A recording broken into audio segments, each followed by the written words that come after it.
안녕하세요. 대한민국 최고의 강연 최강 1교시에서 강연을 맡은 정치학자 조영남입니다. 저는 서울대학교 국제대학원에서 학생들을 가르치고 있고요. 주로 중국 정치, 중국 대외관계 그리고 세계 정치에 대해서 가르치고 있습니다. 사실 올해는 중국 공산당 창당 100주년이 되는 뜻깊은 해입니다.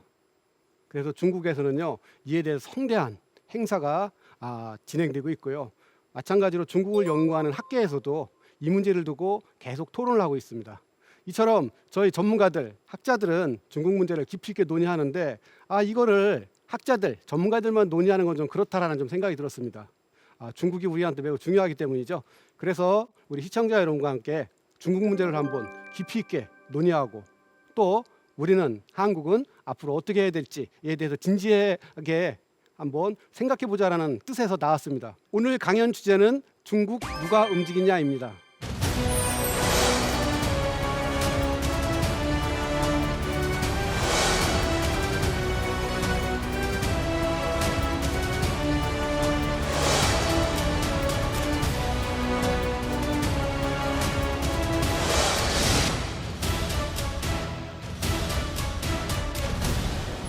중국 누가 움직이겠습니까? 말할 필요도 없죠. 중국의 집권당은 하나밖에 없습니다. 중국 공산당입니다. 바로 중국 공산당에 대한 이야기입니다.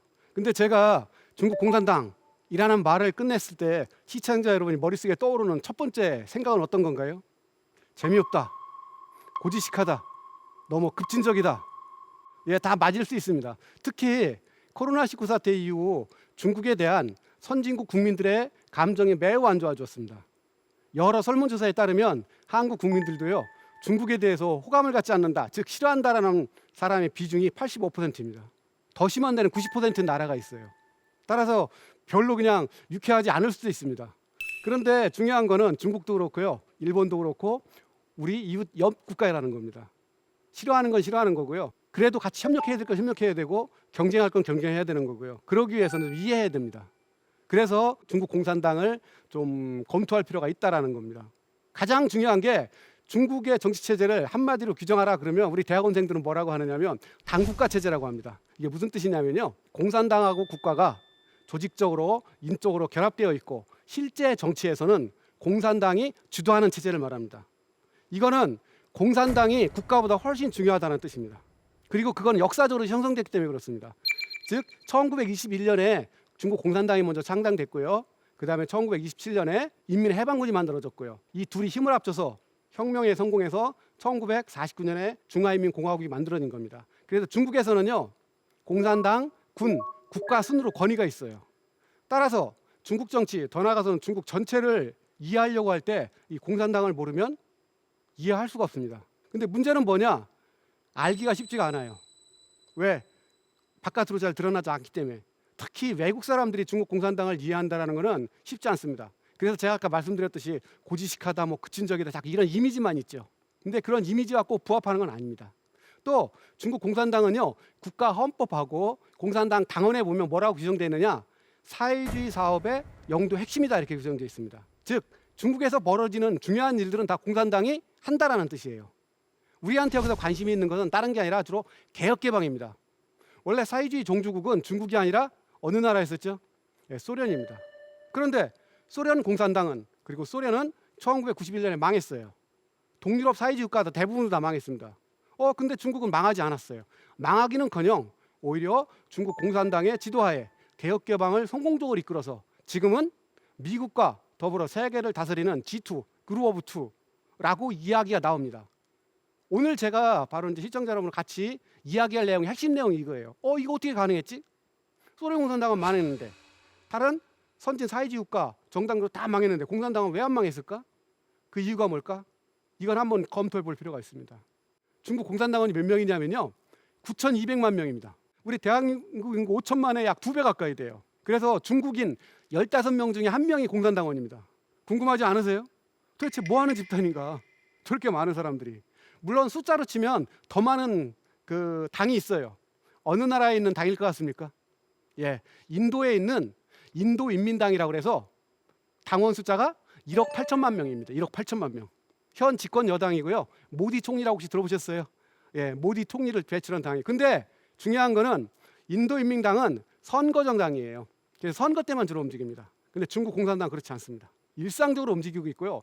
동시에 중국인 중에서 인구의 6.5% 상위 약 6%의 엘리트들이 결집한 조직체입니다. 이제 그런 의미에서 한번 좀 검토해 볼 필요가 있습니다. 그러나 오늘 제가 우리 시청자 여러분과 같이 얘기해 볼 핵심은 공산당이 어떻게 개혁개방에 성공했지입니다. 제가 분석한 내용을 설명드리기 전에 먼저 이 공산당에서 잘 모르시기 때문에 공산당이 어떻게 구성되는지, 어떻게 운영되는지, 또 당원들은 누구인지 이런 거에 대해서 그냥 사전에 간략하게 말씀드리도록 하겠습니다. 먼저 중국의 행정 단위는요, 크게 5개로 구성되어 있습니다. 첫 번째 중앙이 있고요. 그 다음에 성이 있고요. 이 성은 한국의 도 단위입니다. 그 다음에 시가 있고요. 그 다음에 현이 있고, 그 다음에 향이 있는데 여기서 현은 우리나라의 군에 해당됩니다. 그 다음에 향은 면 단위에 해당돼요. 그리고 여기 시는 예를 들어서 구가 설치된 시 있죠. 수원시도 그렇습니다. 천안시도 있거든요. 그래서 이렇게 모두 5개의 단위로 되어 있습니다. 이제 그 중에서 중앙, 성, 시, 현까지는 공산당 조직이 거의 유사합니다. 따라서 공산당 중앙만 검토하면 어떻게 구성되는지, 어떻게 운영되는지 대략적으로 알 수 있습니다. 그래서 공산당 중앙을 중심으로 해서 간략하게 소개해 드릴게요. 먼저 이 공산당 조직에서 가장 위에 있는 조직은 전국 대표대회, 간략하게 당대회라고 부릅니다. 이거는 약 9,200만 명의 당원을 대표해서 2,287명의 당 대표들이 모인 조직인데요. 5년에 한 번밖에 안 열려요. 그러니까 아무리 뭐 권력이 강하다 그래도, 권한이 많다 그래도 5년에 한 번밖에 안 열리는 게 별 의미가 없죠. 그 다음에 중요한 조직이 중앙위원이라고 그러는 건데요. 정위원 약 200여 명, 후보위원 한 150명에서 350에서 400명 정도가 이제 하는데, 역시 이것도 중요하긴 한데 문제는 1년에 한 번밖에 안 열려요. 따라서 실제로 중국을 움직이는 최고 통치 엘리트는 누구냐? 바로 정치국입니다. 정치국은요, 현재 인원이 25명이고요. 매달 한 번씩 회의를 엽니다. 근데 한 달에 한 번씩 회의를 열 때 중간에 일이 발생하면 긴급하게 처리를 해야죠. 그렇기 위해서 만든 게 정치국 상무위원입니다. 7명입니다. 그래서 실질적으로 중국은 이 7명의 정치국 상무위원들이 다스리는 나라다라고 봐도 크게 틀리지 않습니다. 그래서 정치국이 있고요. 다시 7명을 뽑고, 그 다음에 정치국과 정치국 상무위원회를 보좌해 주려고 서기처라는 7명으로 구성된 조직이 있습니다. 근데 그 서기처에 7명 중에 5명이 정치국원이에요. 이렇게 보면 전체 다 합치면 약 30명이 안 되는 사람들이 중국을 움직이고 있죠. 지방도 비슷합니다. 명칭은 조금씩 다른데요. 자, 이 중에서 먼저 정치국 상무위원, 중국을 움직이는 이 조직이 도대체 어떻게 구성되고 어떻게 운영되는지 살펴보도록 하겠습니다. 이게 지금 현 중국 지도부들입니다. 예, 이 중에서 특히 시진핑 총서기는 언론에서 많이 뵀죠. 그리고 나머지 6명. 이 사람들은 어떻게 구성이 되는 거냐? 한마디로 얘기하면 중국의 최고 권력기관의 현직 책임자로 구성됩니다. 중국에서 가장 중요한 조직으로 뭐를 들 수 있을까요? 누가 뭐래도 공산당이죠. 예, 공산당이 가장 중요합니다. 또 뭐가 있을까요? 인민의 반군, 군이 중요하죠. 또 정부, 중국에서는 중앙정부를 국무원이라고 불러요. 그 다음에 우리의 의회에 해당되는 전국인민대표대회, 줄여서 전국정협이라고 부릅니다. 그리고 여러 사회단체의 조직인 전국정협이 있어요. 마지막으로 공산당의 반부패, 그 다음에 당 규율, 즉 고위공직자를 감독하는 그런 기구로 중앙규율검사위원회가 있습니다. 이런 것들이 중요한 조직이에요. 바로 그런 조직의 현직 최고 책임자들로 구성되어 있습니다. 먼저 볼까요? 공산당이 중요하다고 그랬죠. 그러니까 당연히 공산당의 대표인 시진핑 총서기가 있죠. 근데 중요한 거는 이 시진핑 총서기가 동시에 중앙군사위 주석을 맡고 있습니다. 즉 군을 책임지고 있어요. 그리고 국가 주석도 맡고 있어요. 공산당, 국가 주석, 이렇게 3가지를 같이 맡고 있죠. 이러다 보니까 당의 업무만을 전문적으로 담당하는 서기처의 상무부석이, 지금은 그게 왕운익이라는 사람입니다. 이렇게 해서 그 사람을 같이 정치국 상무위에 둡니다. 이렇게 해서 당하고 군에 2명이 들어가 있어요. 그 다음에 정부, 국무원 총리인 리커창이, 그 다음에 국무원은 굉장히 크기 때문에 방대한 조직을 대표해서 4명의 부총리 중에서 1명, 상무부총리인 한정을 역시 정치국 상무위원으로 할당을 합니다. 그래서 정부에서 2명이 나와요. 모두 4명이죠. 그 다음 나머지는 국회의장 1명, 전국정협 주석 1명, 그리고 마지막 1명은 중앙규율검사의 서기, 이렇게 해서 만들어지는 겁니다. 그냥 맞뽑는 게 아니에요. 맞뽑는 게 아니고 이런 식으로 각 조직을 대표하는 그런 사람들로 만든다. 자, 2번째, 어떻게 운영하냐? 그걸 뭐라고 표현하냐면 집단지도체제라고 표현합니다. 집단지도체제. 어려운 말은 아니죠. 간단히 표현하면 개인 독재가 아니다라는 뜻이에요. 그래서 어떤 사람은 7명의 역할을 어떻게 얘기하느냐면 중국에는 대통령 한 사람과 부통령 6사람이 있다고 표현하게 돼요. 크게 틀리는 말은 아닌데 그렇다고 그렇게 맞는 말도 아니에요. 그러면 집단지도 체제가 어떻게 운영되는 거냐? 이렇게 운영되는 겁니다. 첫째, 중요한 문제는 반드시 7명이 같이 결정해야 됩니다. 개인 권력 하나로만 먹고 본다면 어떤 면에서 본다면 시진핑 총서기보다 한국의 대통령, 미국의 대통령이 더 권한이 많을 수가 있어요. 왜? 독자적으로 결정할 수 있는 게 있으니까. 근데 시진핑 총서기는 정치국 상무위원회에서 결정을 안 하면 개인적으로 독자적으로 할 수 있는 게 많지가 않습니다.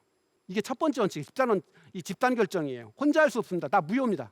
두 번째, 집단 결정만 할 뿐만 아니라 개인들이 각각 책임이 있어요.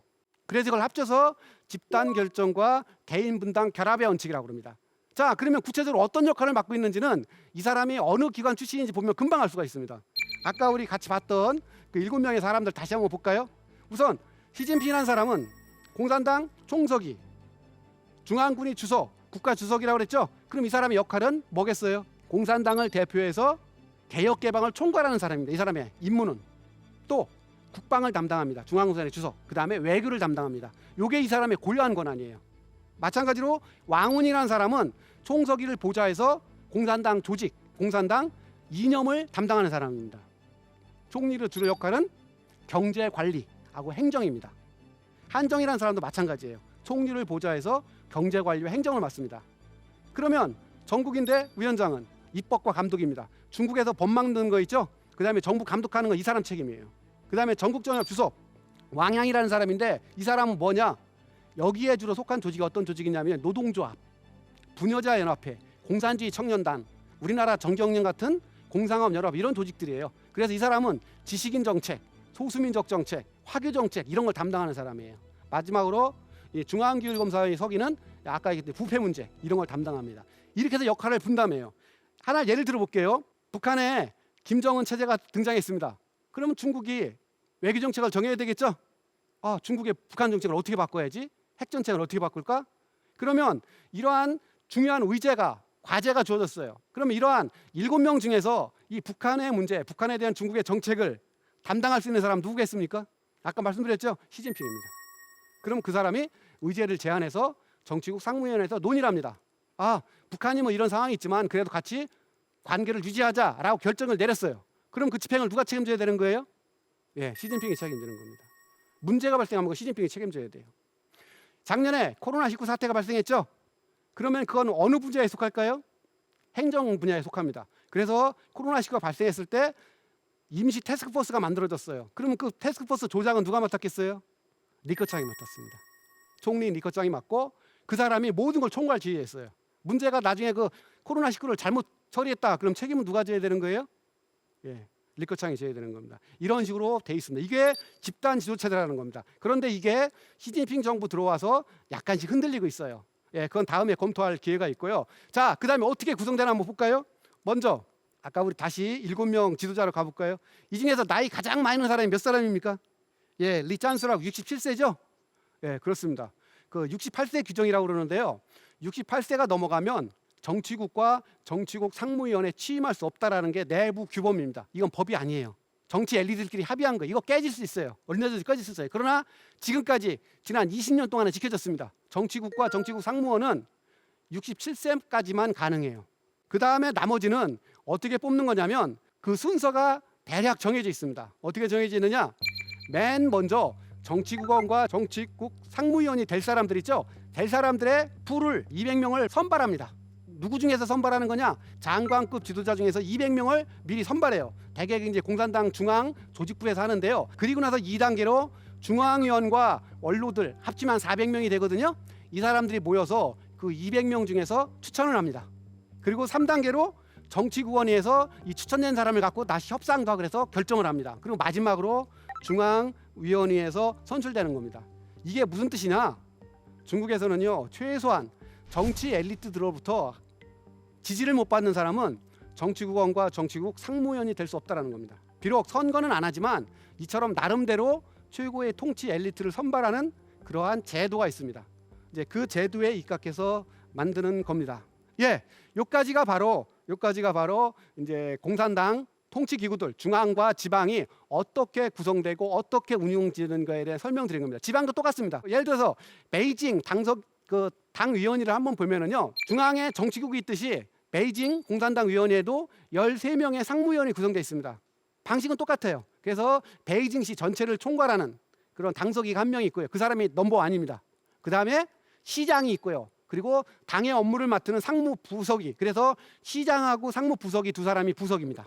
그리고 나머지는 공산당 기구, 정부, 군 이렇게 해서 꾸립니다. 중요한 문제는 다 여기서 결정해요. 그리고 인사 문제나 이런 중대 결정은 표결을 합니다. 보시면 홀수죠. 아까 정치국 상무위원 7명이었었죠. 정치국원도 25명이죠. 왜 홀수로 넣겠어요? 표결 때문에 그렇습니다. 표결을 해서 결정을 하게 됩니다. 여기까지가 이제 공산당 조직인 거고요. 그 다음에 당원으로 조금만 간단하게 설명드리겠습니다. 이 공산당 당원은요, 기본적으로 규정이 어떻게 되느냐, 18살 이상 먹은 공산당 중국 국적을 갖고 있어야 되고요. 그 다음에 가장 중요한 게 선진분자여야 된다는 겁니다.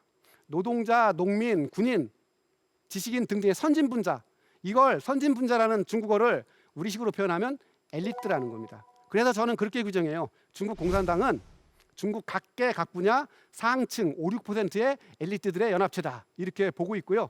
그러면 어떻게 활동하느냐? 이 사람들 공산당원의 기본적인 활동은요, 3가지 모임과 하나의 학습, 중국어를 산후이커 이렇게 얘기해요. 3회 일과. 우선 3가지 모임에 참석해야 돼요. 당원대회, 당지부회의, 당소조회. 이게 당소조회는 뭐냐면요, 한 5, 6명이 구성되어 있는 자기 조그만 단위입니다. 이 모임에 참석해야 돼요. 6개월 이상 이런 모임에 참석 안 하잖아요. 특별한 이유 없으면 제명당합니다. 그래서 공산당원은 개인 생활이 아니라 조직 생활을 하게 되고 있고요. 그 다음에 두 번째가 하나의 학습을 하게 되는데 1년에 최소한 4번 이상 같이 공산당 기타 여러 가지 문제에 대해서 학습을 하게 되어 있습니다. 이걸 이름하여 3회 일과라고 그래요. 그래서 공산당원들은 보통 한 달에 2번 정도는 이런 모임에 참석하고요. 그 다음에 공산당들의 대외 활동 주로 하는 것은 봉사활동입니다. 봉사활동. 그 다음에 당비를 내는데 이건 좀 형식적이에요. 그래서 월급에 따라 퍼센티지가 달라요. 예를 들어서 서울대학교에서 중국 유학생들이 많이 있거든요. 그중에서 이제 대학원생들 중에 당원이 있는데 그런 친구들은 6개월 이상 해외를 나가게 되면 당원이 정지돼요. 대신 당비는 낸다고 그러더라고요. 얼마 내냐 그랬더니 6개월에 1,000원 낸대요. 1,000원. 형식적으로 내는 거예요. 그러면 당원에 되려면 어떻게 해야 되느냐? 절차가요, 25단계가 있습니다. 굉장히 까다롭습니다. 25개의 단계를 다 거쳐야 정식 당원이 돼요. 맨 먼저는 적극분자라고 해서 당원이 될 관심이 있는 사람들이 공산당에 가입을 해보겠습니다 하고 입당 신청서를 내요. 그러면 공산당 그 지부 있죠? 그 조그만 소모임이 있는 거기서 2명의 정식 당원을 배양인이라고 해서 이렇게 그 사람한테 지도자로 내지는 이끌어주는 사람으로 이렇게 배치를 합니다. 그래서 1년 동안 교육 훈련을 받아요. 주로 하는 것은 당 모임에 참석해서 공부도 하고 봉사활동도 하고 그래요. 그 다음에 이렇게 1년 동안 한 다음에 괜찮다 그러면 그 사람 중에서 뽑아서 예비 당원이 될 수 있는 입당 지원서를 줍니다. 입당 지원서.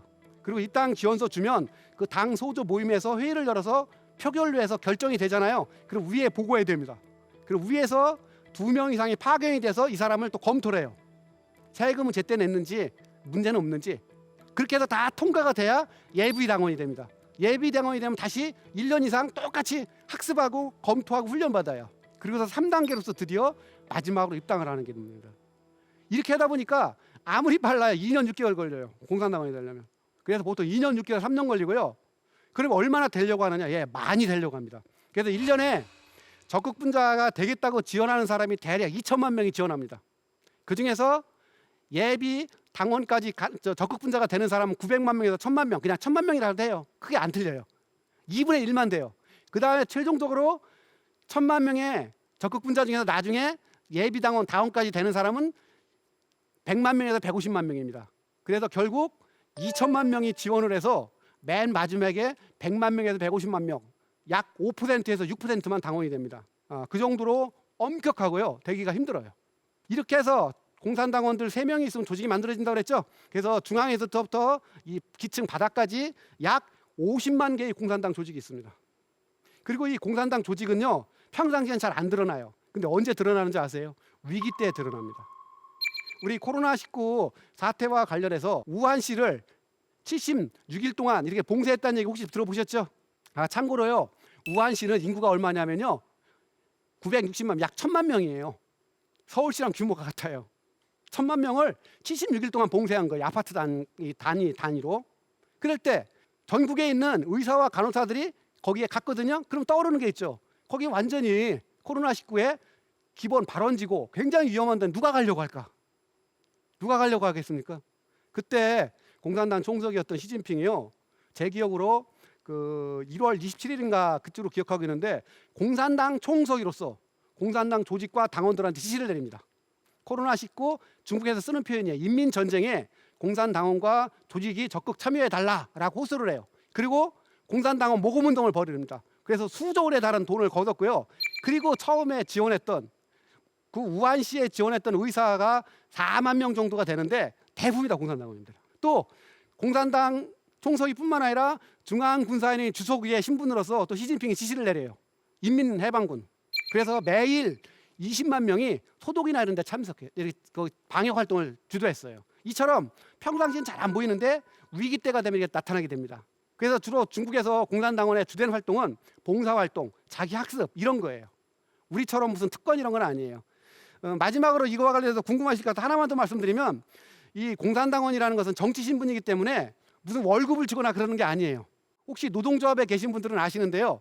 내가 노동조합 조합원이라고 해서 내가 무슨 특별히 그런 거 아니거든요. 그러나 노동조합 간부는 아니죠. 노동조합 조합장이라는 사람들은 그게 직업일 수 있어요. 당분간 동일해요. 그래서 9,200만 명의 공산당원 중에서 실제로 공산당 업무, 국가 업무나 이런 공무원 신분을 가진 사람은 한 650만 명밖에 안 됩니다. 그러니까 650만 명을 제외한 나머지, 그러니까 대략 거의 뭐 한 840만 명, 당원의 대개 한 95% 이상 되겠죠. 그 사람들은 그냥 정치 신분으로 공산당원 신분을 갖고 있는 거지 특별히 뭐 하는 건 아닙니다.